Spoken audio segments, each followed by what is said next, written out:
Apple's first quarter results are just now hitting the wire. Let's get right into those numbers. EPS $2.18. That is a beat. The street was closer to $2.11. And importantly, revenue is up 2% to $119.6 billion. That is also a beat and does break that trend. So Apple returning to growth here on the top line. Also critically, gross margins 45.9%. That is also better than expected. And let's just turn quickly to the segments.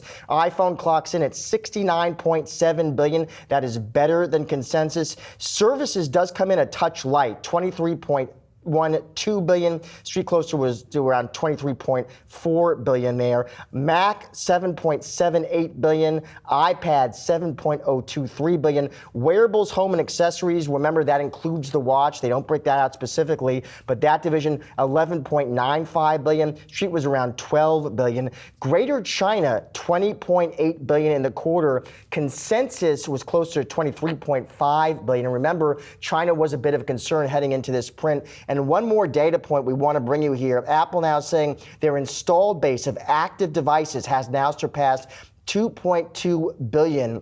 That is also a very critical metric if you were an Apple investor. That's referring to the number of active devices in people's hands all around the world. That's important for future upgraders and important for people who want to subscribe to those services. But bottom line, beats on the bottom and the top here, Julian. Of course, now we wait for guidance on the call. Yeah, and as we wait for guidance, we see the shares down 0.75%. I suspect that has something to do with those China revenues, perhaps. That looks to me at first blush like the biggest source of miss here within the numbers. Yes, the overall revenue beat, but revenue in China at $20.8 billion is short of the $23.5 billion that some investors were looking for. And this is not a shock, I don't think, because we had been getting reports in recent days that some of the shipments in China were looking perhaps a little bit lighter.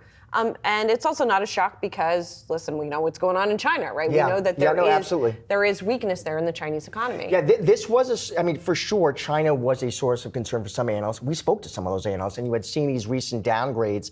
That was one issue here, and people were talking about a shaky economy over there. They were also talking about, of course, the local home team, the rival, Huawei, and what kind of impact that's having. It'll be interesting to see how that shakes out on the call, how they address that question. Remember on the call, we don't get any longer formal guidance from Apple, but we do get detailed color and commentary.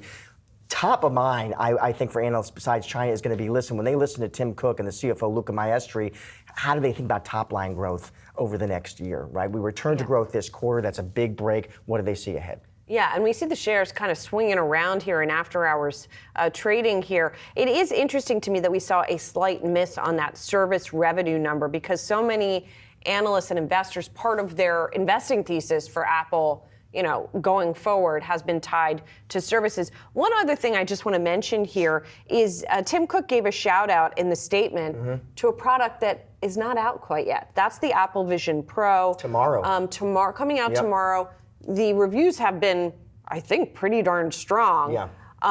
But with concern over the price tag for it, which I think is $3,500, right? But he does say, as customers begin to experience the incredible Apple Vision Pro tomorrow, we're committed as ever to the pursuit of groundbreaking innovation. Now, will that end up being more of a profit driver for the company? It's too early for that.